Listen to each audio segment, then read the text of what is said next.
Добар ден, почитувани. Ова е најновата Телма амбуланта. Петочното издание го реализираме во соработка со приватната клиничка болница Жан Митрев.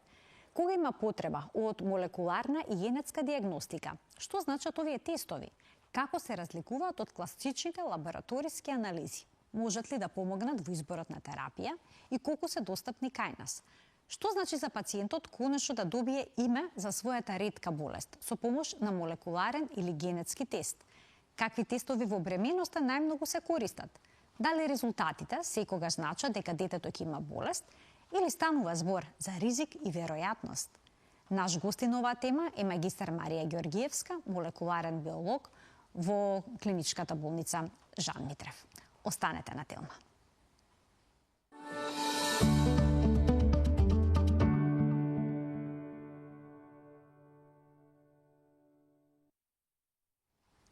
Во кој случај молекуларната и генетската диагностика се клуч за поставување точна диагноза? Ќе прашаме денешната гостинка Марија Ѓоргиевска, магистар по молекуларна биологија во клиничката болница Жан Митрев. Добар ден и добре ни дојдовте во Телма амбуланта. Здраво, Марија. Добро ве најдов. Марија, што точно представува молекуларна и генетска диагностика? На каков начин овие тестови се разликуваат од класичните лабораториски анализи што ги правиме вообичаено?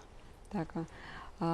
Со класичните тестови лабораториски, да речам биохемиски, крвни слики и слично, обично се одредуваат одредено количество на ензими, на клетки, на протеини, кои што може да бидат и понеспецифични знаци. Со тие знаци, тие параметри може да бидат изместени или намалени или покачени при многу различни заболувања, да речам. За разлика од класичните тие лабораториски тестови, со молекуларните тестови обично се гледа прецизно, значи кога ќе се најде одредена мутација во одреден ген, веќе точно се знае за кој ген станува збор, за која болест може да кажеме дека е присутна кај пациентот и да го диагностицираме. Сега зборуваме за генетски и молекуларни тестови. Дали е тоа исто или различно? Така, па генетските тестови се всушност подгрупа на молекуларните тестови. Кога кажуваме молекуларни тестови е малку поопширен термин и со молекуларни тестови всушност станува збор за тестови кои што се испитува ДНА, РНА или одредени протеини и тука може да станува збор за генетски испитувања, кога гледаме некакво наследување, некакво заболување, бараме и слично, или пак може да станува збор за испитување за присуство на одреден патоген преку детекција на неговата ДНК, или тестирање може да биде преку молекуларно тестирање за стекнати мутации, кога анализираме еден профил на еден тумор и слично, така да сето тоа се молекуларни тестови. А генетски, кога сакаме да прецизираме дека бараме всушност некоја причина за наследна болест или ризик за заболување и слично. Ако се бара дали некој ген е вклучен или исклучен, дали тоа ќе се направи со генетски тест или со молекуларен тест? Или ќе биде потребно генетски. Аха, тоа е веќе генетски. Да. Така. Оние кои што имаат ретки болести, можат ли со помош на молекуларните тестови или генетските да добијат точна диагноза? Како рековте тие што? Лицата кои што страдат од некои ретки болести, за кои што немаат поставено диагноза, дали со овие тестови може да дојдат до одговорот што боледуваат? Така, да. Најчесто за ретките болести се оди со поопсежни тестови, каде што се анализира поголем број на гени, се бара соодветна причина за нивната состојба и може да се добие одговор дефинитивен и поставување на диагнозата на таа ретка болест. Дали ретките болести се наследни? Или може да бидат некои случајни мутации, стекнати, спонтани? Значи, може да бидат и наследни, може да бидат и стекнати спонтано, или тие ги нарекуваме деново настанати. Тие настануваат всушност при ембрионалниот развој на уште во ембрионот и тогаш тие не се наследени од родителите, туку се настанати деново. Тогаш кога се наследуваат мутациите од родителите, од мајка, татко или пак од двајцата, тогаш станува збор за наследни заболувања. Така, сега постојат различни типови на генетски на молекуларни тестови. Да. Како се одбира кој пациент, кој тест би бил најсоодветен? Така, значи се зависи што анализираме, што бараме. Како што спомнав, молекуларен еден најшироко опфатен, најшироко применуван молекуларен тест е детекција на патогени кај пациентот. Ако пациентот, да речеме, има респираторни проблеми, болки во грло и слично, тогаш има тестови со кои што се зема брез од грло и нос и се испитуваат присуство на бактерии и вируси. PCR тестови што тие се, да, тие се молекуларен PCR тест, меѓутоа тоа не е генетски, односно ние не ги гледаме гените кај тој човек, не анализираме за болести, туку само со помош на молекуларна метода, real-time PCR или обичен PCR, детектираме ДНК од патогени кои што се наоѓаат во грлото на таа индивидуа. И на тој начин тоа е само молекуларен тест. А кога се работи веќе за детекција на некоја ретка болест, например, какви тестови ќе се направат? Ќе се бара одреден ген, група на гени, ќе анализирате целата генска слика на пациентот? Па се зависи од клиничката слика на пациентот и од тоа какво сомнение има докторот за тој пациент. За некои болести, веќе од клиничката слика, да речеме, е многу голема, висока предпоставката за која болест станува збор и обично може докторот да посочи дека е важно да се испита само еден или два гени. Такви се, например, цистичната фиброза, каде што одредени параметри, клиничка слика, многу специфично укажуваат на таа болест и тогаш веќе ќе се анализира конкретно CFTR генот кој што обично е асоциран со тоа заболување. Меѓутоа, постојат болести кои што може да бидат резултат на мутација во повеќе различни гени, како што се невромускулни заболувања. Голем број на различни гени може да доведат до таква клиничка слика. Во таков случај обично се барат поопсежни панели, поголеми тестови и всушност од сомножот зависи и од состојбата на пациентот кој тест ќе го примениме. Каков примерок се зема за да се направат овие тестови? Потребно ли крв, лунка, клетки, од сузокожа, од устата? Како се изведуваат? Значи, во клиничка пракса, најчесто за диагноза на ретки болести или генетски заболувања, се зема примерок крв. Важно е каква крв, капиларна, венска, има значење? Обично венска, нели, се земат како една, да речам, минимално инвазивна процедура. Меѓутоа, ДНК-та е иста, било да е во букална сузокожа, било да е во клетки од биопсија, епителна и слично, така да верувам во форензички услови и слично, значи може да се прават испитувања од било кој материјал хуман. Меѓутоа, во клиничка пракса најчесто се зема епрувета крв. Дали една капка крв е доволно или е потребно повеќе? Па постојат се посензитивни тестови веќе, дури и од капка крв се изведуваат голем дел од молекуларни тестови, посебно за новороденчиња, метаболни скрининзи и слично. Меѓутоа, обично се, доколку станува збор за повозрасна индивидуа или пак поголемо дете, обично се зема малку поголема количина, мислам 1-2 милилитри, за да чисто нели сме безбедни, сигурни дека имаме доволно количество на материјал за да се изврши анализата, за да едноставно не се вика пак пациентот, нели, да доаѓа за земање на материјал. Инаку, веќе од многу мали количини може да се изведуваат тестови. А колку се сигурни овие тестови? Може ли да добиете лажно позитивен резултат или пак лажно негативен? Па да, постои нели резигнеден тест лабораториски, да речам, не е 100% сигурен, така и молекуларните тестови, иако имаат висока сензитивност, специфичност, сепак постои случај кога може да се добие лажно негативен или лажно позитивен резултат. Една од причините е техничка, доколку регионот кој што го испитуваме е тешко достапен за самата машинерија да го отчита, самиот апарат за да го отчита. Друга причина може да биде ако не бараме на точното место, односно ако анализираме друг ген, а причината за состојбата е сосема друг ген. Така што, значи, постојат секакви случаи, секој пациент е индивидуален, секој пристап за пациентот е индивидуален. Дали сите пациенти со ретки болести треба да направат вакви тестови или пак тоа се спроведува само во одредени случаи? Препораките се треба да се направат. Значи има повеќе причини зашто се препорачува ова. Една од причините е за да се одреди фамилиарниот ризик за раѓање на повторно болно дете во таа фамилија.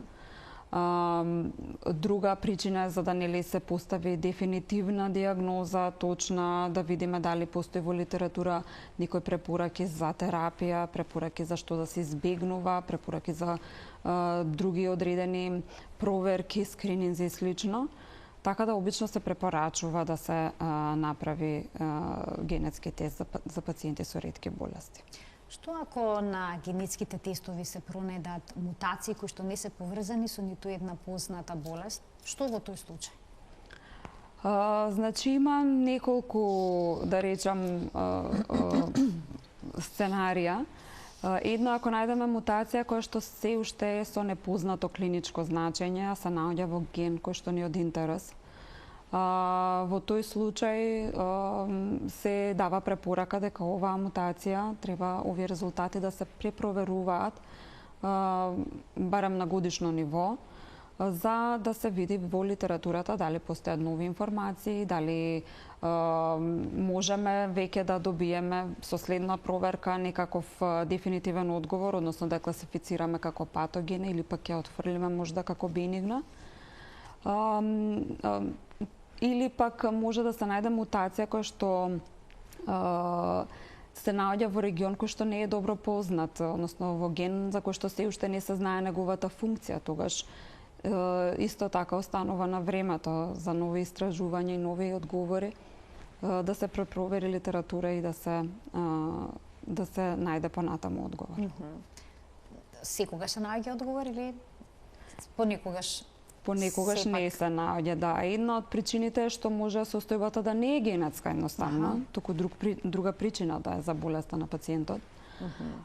Друга причина е да се уште, како што спомнав, литературата е лимитирана и немаме сознанија за мутацијата која што ја наоѓаме кај пациентот и останува, нели, како се уште со непознато клиничко значење, она што сме го нашле. Така што има случаи да не секогаш добиваме одговор. Има ли случај кога пациентот ги има сите симптоми за одредена болест, но не го изолирате тој ген? Да, се случува, меѓутоа пак ќе кажам, некогаш тие ретките болести се толку ретки што постојано се препроверува литература, се случува да и со неколку пациент кој што направил едно генетско испитување, се добива парцијален одговор, не потполн.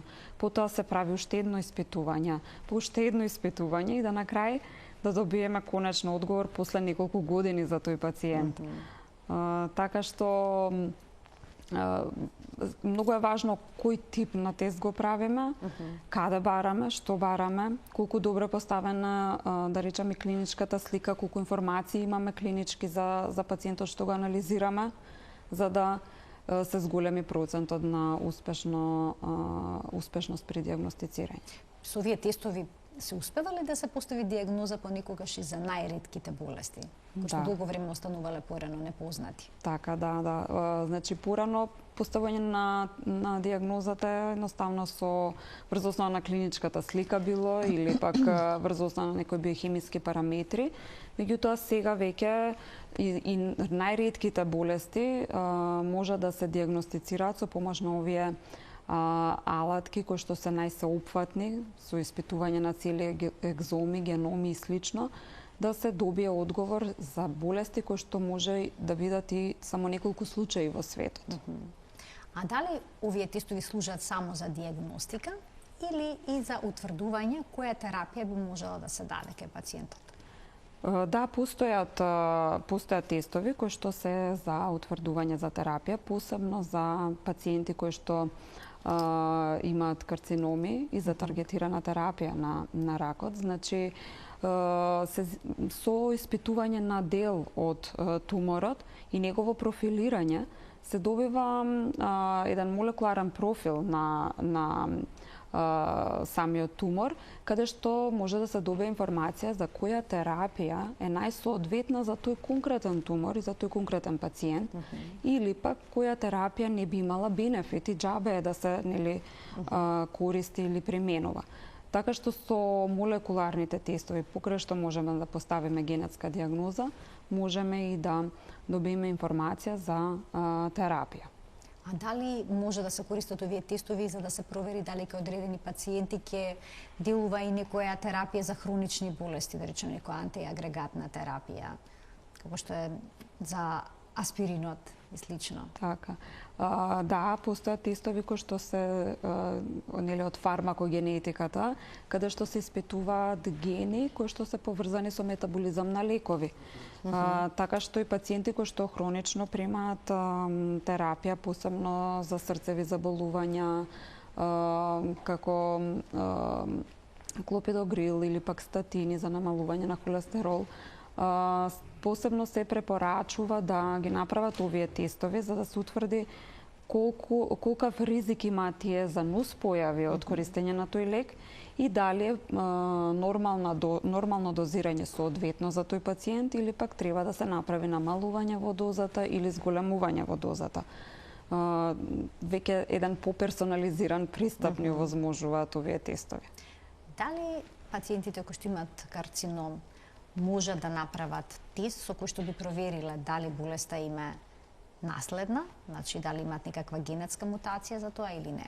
Да, може да направат. Значи, постојат стотици гени кои што се поврзани со наследни карциноми и во тој случај, значи, може да се испита и да се види дали има вродена мутација која што значително ќе го зголеми ризикот за појава на карцином. И таа мутација понатаму може да се испита во останати членови од фамилијата, за точно да се утврди кој од членовите има зголемен ризик за појава на карциноми, за соодветно да се препорача какви контроли да се прави таа индивидуа понатаму во животот. Откако ќе се најде одредена мутација на ген, дали тоа значи дека лицето сигурно ќе добие болест или пак станува збор само за веројатност и за ризикот истата? Се зависи кој е генот и каква е болеста што ја анализираме. Одредени гени не укажуваат на дефинитивно заболување, туку само на зголемен ризик од одредено заболување. Такви се најчесто гените кои што се поврзани, како што спомнавме, со карциноми. Тие не ни укажуваат дека дефинитивно пациентот ќе има карцином во својот живот, туку укажуваат дека ќе има зголемен ризик. И тоа, одреден ген има одредена висина на ризик, да речеме, еден ген може да води кон одредено ниво на зголемување на ризик, друг поголем ризик да носи. Така што се зависи во кој ген сме нашле мутација и така се и препораките персонализираат за конкретниот пациент. Додека пак некои ретки болести и наоѓање на мутација во одреден ген може да значи дефинитивно појава на заболување. Кај овие ретки болести како што дефинитивно значи појава на заболување, постои ли потреба целото семејство потесно и пошироко да го направи овој тест?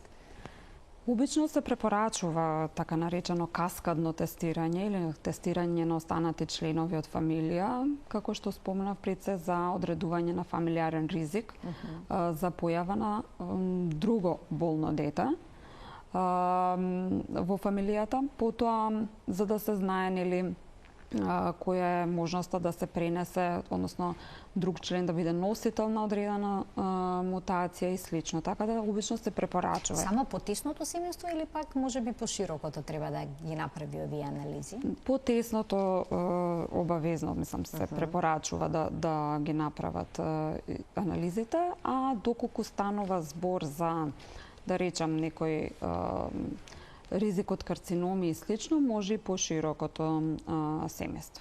Ке ги вклучиме гледачите, доколку имаат прашања, да го постават во денешната Телма амбуланта. Денеска говориме за генетските молекуларните тестови како еден патоказ, како начин за диагноза на одредени заболувања. Ке дознаете во денешната емисија кај кои пациенти ова се препорачува и во кој случај всушност може да биде клуч за диагноза. Колку најрано може да се направат овие тестови? Дали може кај новороденче, кај бебе или пак може би треба да се почека подоцна во животот да се изведат? Технички може да се изведат во било која возраст, значи уште од раѓање, дете, возрасен, па дури и пред раѓање, односно пренатално да се прават можат генетски испитувања. Сега се зависи нели дали е потребно пренатално например да се испитува, дали е неопходно или не. А инаку технички може да се испитува во секое време. Ги споменавте пренаталните тестови, односно тестовите што се прават за време на бременоста, за да се испита здравието на бебето. Се уште нероденото бебе. Дали сега исто тука постојат различни тестови? Кои се најчестите кои што се користат во пренаталната диагностика? Најчесто се користи тест за одредување на неуплоиди, односно скрининг на неуплоиди за најчесто Даунов, Едвардс и Патау синдром, каде што кои што најчесто се појавува, да речам, како синдроми пренатално.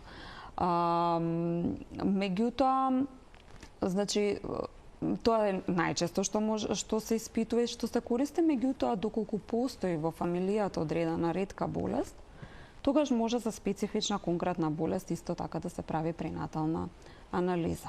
Значи споменавте скрининг и пренатална диагностика. Всушност тоа се две различни работи. Како го опишувате скринингот? Така, со скринингот тоа е прогностичка, да речам, мерка, односно се гледа колкав е ризикот за појава на одредена болест, веројатноста, да. Додека пак диагностичките тестови, нели се диагностички ни кажуваат точно дали има присуство или се исклучува одредено заболување. И сега има едни неинвазивни тестови, да, што се прават преку крвта на мајката. Така, тоа и се бараат клетки од се уште нероденото бебе, за да се утврди што? Што конкретно се бара на таков начин? Неинвазивниот пренатален е обично скрининг тест и таму се испитува циркулирачка ДНК од фетусот, која што се испушта и циркулира во крвта на мајката. Затоа и е скрининг, значи таму немаме конкретно клетки фетални, па изолираме од нив ДНК во поголемо количество, туку имаме само фрагменти од фетална ДНК. Затоа и овој тест скрининг метод. Меѓутоа, иако е скрининг метод, тој веќе за најчестите синдроми, како што ги спомнав Даун, Едвардс, Патау, со над 99% сензитивност обично се овие тестови. Само овие три мутации може да се откријат на ваков начин? Не, значи се скринираат сите, веќе поновите пренатални тестови ги испитуваат сите хромозоми и се гледа дали е точен или правилен бројот на сите хромозоми кај фетусот или пак има отстапки, односно недостаток или вишок хромозом. Покрај бројот на хромозоми, повеќето тестираат и одредени микроделеци, односно помали региони од хромозомите, дали отсуствуваат или се вишак, да речам, материјал. И сега, доколку се добие позитивен резултат, зошто потоа има потреба да се направи инвазивна постапка, односно, да речеме, земање на амниосинтеза или пак биопсија од хорнионска Хорнионска биопсија, да. Зошто има потреба? Секогаш кога имаме позитивен скрининг, позитивен тест на скрининг метод, се препорачува да се направи испитување уште едно за потврда со диагностички метод. Како што спомнавте, амниоцентезата и хорион биопсијата се инвазивни методи и во тие методи земаме клетки кои што се од ембрионот. од тие клетки се колектираат, се изолира ДНК, па потоа се испитува. На тој начин ние потврдуваме или исклучуваме дали кај тој ембрион има, дали кај тој фетус има болест која што претходно нели ни се појавила на скрининг методот. Значи ова веќе диагностичка метода, Да. веќе ова не е скрининг. Да. Дали инвазивните диагностички тестови носат одреден ризик за бременоста? Носат, затоа и да речам се помалку популарни или помалку односно се користат само исклучиво ако им е ептан нужно, бидејќи иако е мал тој ризик, тоа е под 1% ризикот, може да се случи појава на спонтан абортус, позимање на материјал или пак некаква инфекција и слично. А колку често трудниците ги прават овие тестови, заинтересирани се? Па неинвазивните пренатални, да, често се прават и има посебно препораки кои треба да ги прават, во кој случај, некогаш на иницијатива на пациентите за, да речем, помирна бременост и така, со различни причини. Ќе ги вклучиме гледачите со нивни прашања. У продолжение на емисијата го слушаме првото прашање од гледач во денешната Телма амбуланта. Добар ден. Добар ден во студиото, поздрав до докторката и до водителката. Ви благодарам. Имам едно прашање до докторката. Дали мора доколку родителот има некоја хронова или било каква, например, како шекер и ред други работи, диагнози, дали детето задолжително ќе наследи или не мора да значи? Така, значи, доколку има некаква хронична болест, ве разбрав, така, шеќер или хронова болест, ако не се лажам споменавте, ви благодарам за вклучувањето во програма, ќе добиете одговор од аспект на молекуларен биолог. Да. Повелете. Не мора да значи дека неговото дете ќе добие болест, па дури и да станува збор за дефинитивно генетско заболување, не мора да значи дека детето ќе ја наследи таа болест. Значи, генетските заболувања се различни. Некои се наследуваат доминантно, некои се наследуваат рецесивно. Тоа е веќе малку поширока тема, да речам. И си има колкав процент за одреден, значи за доминантно заболување, шансите за да се наследи таква болест се 50% дека детето ќе биде болно, додека пак за рецесивно заболување, значи веќе сосема се други бројките, да. Значи се зависи за какво заболување станува збор. Како што спомна колешката, диабет или слично, тие многу често знаат да бидат и полигенски заболувања, односно како збир на повеќе мутации во различни гени, кога заедно се собрале, допринеселе сите за да се развие некоја болест, така што не мора да значи дека истиот тој сет на мутации ќе се наследат и кај детето. Меѓутоа, како што кажав, одредени болести кои што се наследуваат директно, доминантно, тогаш веќе имаме 50% шанса за болно дете и слично. Затоа секогаш е, да речам, се препорачува кога има во фамилијата нека ретка болест да се направи генетско испитување. Така. Ќе го слушнеме следното прашање од гледач. Добар ден. Добар ден. Во програма сте, одлично ве слушаме, повелете. Поздрав прво за лекарката и водителката. Благодарам. И за вас и сакам да поставам следното прашање. Дали моторниот неврон е генетски наследен или го има пациентот уште од раѓање и како се испитува, и дали се лекува? Што споменавте? Кое заболување? Кое заболување? Моторен неврон. Моторен неврон. Така. Да. Добро. Ви благодарам за вклучувањето во програма и повторно ќе посочам денешната гостинка е молекуларен биолог. Повелете. Да.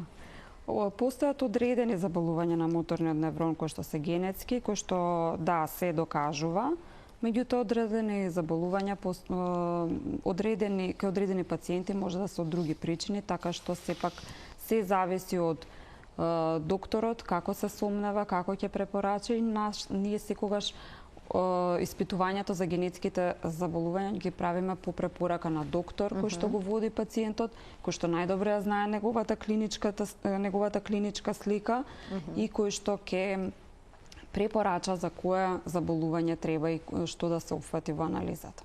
Обича колку време е потребно за да се добијат резултатите од молекуларните и генетските тестови? Се зависи каков тест користиме и што анализираме, каков е пациентот, за која заболување правиме анализа. Доколку се испитува само една одредена мутација која што веќе знаеме, например во фамилијата дека постои, тогаш одиме таргетирано испитување само на една мутација и резултати може да се добијат за неколку часа. Или пак доколку правиме молекуларен тест за детекција на патогени со PCR метод, тогаш да, за неколку часа можеме да добиеме резултат. Меѓутоа, ако станува збор за некое заболување во кое што може да биде причината може да биде мутација во повеќе различни гени, во тој случај треба да испитаме многу повеќе гени и тоа целата нивна содржина, тогаш тоа испитување трае подолго и може да биде и со недели. Значи некогаш треба да се почека подолго време за резултатот, доколку се потребни поопсежни анализи. Да, се зависи колку опсежна анализа користиме. А доколку барате нешто конкретно што не можете да го најдете, може ли повторно врз основа на таа анализа што еднаш е направена да се направат дополнителни испитувања? Да. Значи, доколку имаме податоци од еден екзом или геном кој што е еднаш направен, тие податоци со текот на времето не се менуваат, односно ДНК-та кај човекот не се менува, она што е вродено и што си го носи со себе. Така што податоците можеме ние да ги користиме за реанализа понатаму, како што и претходно спомнав, постојано литературата се надградува, се наоѓаат нови гени, нови мутации, нови региони во човечкиот геном и понатаму реанализа во подоцно време може да ни доведе до сосема нови сознанија и нови резултати. Бидејќи може да се користи. Постојано оди напред, има нови истражувања, нови одговори кога станува збор за генетиката. Така што значи може реанализа да се направи на примерокот кој што е веќе земен и веќе еднаш анализиран. Да. Значи тие податоци се сопственост на самиот пациент и тој може слободно да си ги побара и да му се дадат и да си ги има дома и да си побара реанализа за одредено време или од друга институција и слично, така што податоците се стојат и може да се реанализираат понатаму. А кој ги толкува податоците што се добиваат? Молекуларен биолог, генетичар, лекар, како изгледа тој пат? Значи, резултатите, податоците ги толкуваме ние, молекуларните биолози. Потоа, значи, ги интерпретираме на пациентот и на лекарот, ги објаснуваме и се она што е нејасно, да речам, и што бара дополнително информирање, стоиме, расположливи сме за консултација и до објаснување. Значи, ние ги отчитуваме, им ги објаснуваме на пациентите, им објаснуваме на докторите се што е потребно, заедно функционираме. Како се заштитуваат податоците од генетските анализи? Постои ли можност за злоупотреба? Така. Тоа е едно етичко прашање што се отвара во оваа ера. Да. Значи, кога пациентот прави генетски испитувања во, да речеме, една болница или лабораторија, установа која што е веќе воспоставена и која што ги има сите правила, ги има сите процедури запазено, значи многу се мали шансите за злоупотреба или протекување на тие информации, бидејќи пристап во болничките системи имаат само вработените и тоа персоналот кој што е засегнат, односно кој што работи со тој пациент. Значи не секој има пристап до податоците на тој пациент.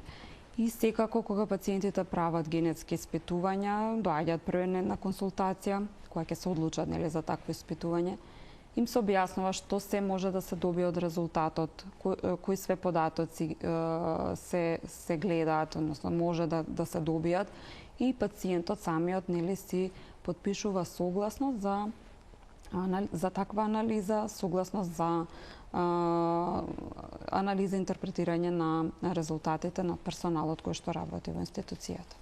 Ќе го вклучиме следниот гледач. Добар ден. Добар ден. Јас само сакам да се надоврзам на претходното прашање. Дали доколку моторниот неврон не е генетски наследен, кои се причинителите за да може да дојде до такво заболување? Така, значи ваш конкретно сега ве интересира нешто што е поврзано со невролошки проблеми, така? Така, ќе можете да проследите во едно од следните изданија на Телма амбуланта гостување на невролог во емисијата и тогаш да го поставите прашањето, бидејќи денешната гостинка е молекуларен биолог, таа може да зборува за тестовите кои што се прават во процесот на диагностиката. Денеска акцентот го ставаме на тестовите молекуларни и генетски, какви одговори тие може да донесат. А за оваа проблематика, што вас ве засега во едно од следните изданија на Телма амбуланта. Ние продолжуваме онаму каде што запревме. Какви се тестови се прават во вашата болница? Па имаме голема палета на тестови, од специфични тестови, PCR тестови за брза детекција на, да речам, респираторни патогени, гастроинтестинални патогени, потоа за антибиотска резистентност, тестови за интолеранција на лактоза, глутен, нутригенетски тестови, потоа поопширни фармакогенетски тестови за метаболизам на разни лекови, антидепресиви, тестови кои што се за лекови за кардиоваскуларни заболувања. Потоа уште поопширни тестови, односно правиме испитувања на екзоми, геноми за ретки болести, пренатални тестови за пренатална диагностика, неинвазивни. Значи една навистина широка палета, може значи навистина голем број на тестови. Ги споминавте тестовите за антибиотска резистенција. На сите антибиотици се прави таква анализа? Како изгледа тие тестови? Тој тест кој што ние го користиме е стандарден PCR тест во кој што се детектира присуство на ген кој што носи антибиотска резистентност, односно тоа е за пациенти кои што веќе имаат некаква инфекција. Обично е доста применлив за пациенти кои што имаат потешка, да речам, клиничка слика или хронична и покрај тоа што примаат, да речам, антибиотици и слично, потребно е во моментот да се спостави што е можно попрецизна терапија да се даде. И во тој случај, бидејќи PCR методи за неколку часа само имаме резултат, наместо да чекаме стандарден антибиограм и слично, можеме како скрининг метод да видиме дали пациентот има некаква првична резистентност на одреден лек, за да знаеме дека тој лек не би делувал добро кај пациентот. Нормално потоа си се препорачува стандарден микробиолошки тест да си се спроведе функционален, меѓутоа ова е за first line терапија, посебно во болнички услови кога е потребно брзо да се реагира. Ајде да слушнеме уште едно прашање од гледач. Добар ден. Добар ден. Добар ден. Сакам да прашам, јас имав во временоста мутиран за метрополат. Дали сега кога ќе дојде време за мојата ќерка, ќе треба да правиме генетска диагностика? Имав како вродена тромбофилија. Дали тоа може да се прави после кога ќе дојде време за неа или нема потреба? Така, ви благодарам за вклучувањето во програми за прашањето кој што го пативте на нашата гостинка, повелете. Значи, обично во бременоста многу често се испитува повеќе мутации кои што се во една палета за тромбофилија и фолатен метаболизам. Значи, по неколку мутации кои што се асоцирани со тромбофилија и неколку мутации кои што се асоцирани со фолатниот метаболизам. Доколку пациент има ризик за тромбофилија, тогаш тој може да се пренесе нормално на потомството. Меѓутоа, тука треба да напоменеме дека најзначајни или со најголеми ризик фактори се мутации во фактор 2 и фактор 5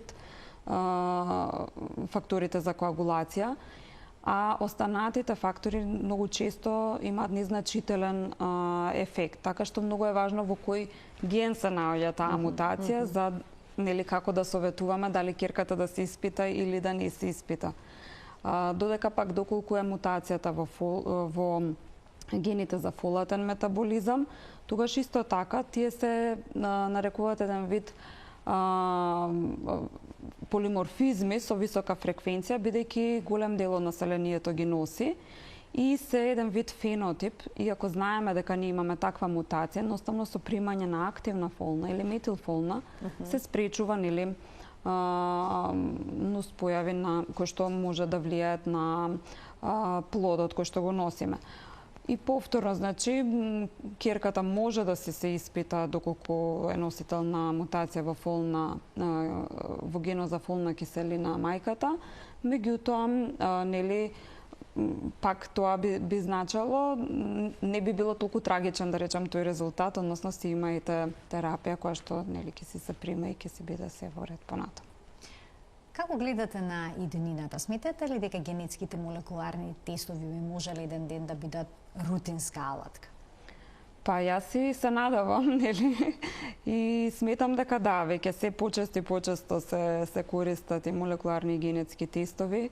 Нивната придобивка е многу голема и ете, например, рутински тестови за фармакогенетика можат многу да ни помогнат во... Така, за лековите, за терапијата? За терапија, доколку имаме хронична терапија и слично. И се надевам дека нели се почесто, но и во светот да се користат се почесто, меѓутоа се надевам дека и кај нас ќе станат некоја рутина. А што се однесува до тестовите со кои што се бараат одредени генетски мутации за наследни заболувања, како реагираат обично пациентите? Имаат ли голем психолошки притисок, очекувајќи ги резултатите, а и потоа од кога ќе ги добијат и кога ќе имаат сознание дека се носители на нешто такво? Значи, зависи, нели, каков е самиот пациент. За одредени пациенти тоа е олеснување, бидејќи веќе завршила одисејата на диагностика. Особено за ретки болести, кога ќе добијат име на болеста, сигурно им олеснува. Така, дека веќе нема да одат од врата на врата барајќи одговори. Од друг аспект им олеснува бидејќи сваќа дека не се сами, дека не се само тие со таква заболување. Потоа постојат здруженија каде што може да се приклучат, нели, за да добијат одговори за различни искуства на пациенти со истата болест. Така што за повеќето обично, да речам, олеснување, а доколку ние секако пред да се направи генетскиот тест правиме консултација каде што објаснуваме што се би можеле да добиеме како одговор. И многу убаво му објаснуваме на пациентот дали тој навистина сака да ги добие тие одговори или не, нели? И обично доаѓаат пациенти кои што сака да ги знаат одговорите, па затоа им олеснува резултатот кога ќе го добијат. За кој тип на тестови има најголем интерес кај нас? Па, зависи. Значи, Предпоставам пренаталните тестови се пренаталните, да, како генетски, често се бараат. Исто така се бараат често за интолеранција на глутен, лактоза, интолеранција на други прехранбени продукти, нутригенетика. И многу често, да речам, полезни се тестови за респираторни инфекции, брзи тестови, каде што за неколку часа се добива информација која бактерија носи индивидуата и нели што понатаму дали да се припише антибиотик, кој антибиотик и слично. Но доколку се пронајде бактерија во респираторниот систем, дали со сигурност значи дека пациентот е болен од тоа или пак може да има вирусно заболување, а бактеријата само да е случајно таму? Па ние не се толку едноставни одговорите. Тоа и беше целта на ова денешно издание на Телма Амбуланта. Ние обично користиме тестови кои што се со широка палета на патогени, каде што се вклучуваат и вируси и бактерии. Така, например, имаме тест со 24 патогени, тест со над 30 патогени, каде што има и бактерии и вируси, и наеднаш добиваме слика дали кај тој пациент има вирус, бактерија или вирус и бактерија или неколку вируси и неколку бактерии. Значи се случува посебно кај децата да имаат 2 вируси и 2-3 бактерии кај нив. Клиничката слика веќе нели покомплицирана, па тогаш многу поедноставно да речеме е одлуката на докторот да препише терапија. Така, во комбинација со крвната слика, Да, ЦРП, во комбинација со останатите и овој клинички. панел што ќе го направат Така. за бактерии, вируси, се донесе Да. коничниот одговор за терапијата понатамошна. Да. Значи, кај посебно деца кога се во една акутна фаза со високи параметри, температура, ЦРП и слично, наместо да се дава одма антибиотик додека се чекаат резултатите од микробиологијата, во овој случај само за неколку часа добиваат резултат и од присуство на патоген, па тогаш можат многу соодветно да препишат терапија. Јас ви благодарам многу за вашето денешно гостување во Телма амбуланта. Навистина интересна тема, претпоставувам и мощна корисна за гледачите кои што ја следеа денешната емисија. Благодарам и на вас. Почитувани, ова беше уште едно издание кое што го реализиравме во соработка со приватната болница Жан Митрев. Ви благодарам за вниманието со кое што денеска не следевте и ви посакувам убав ден.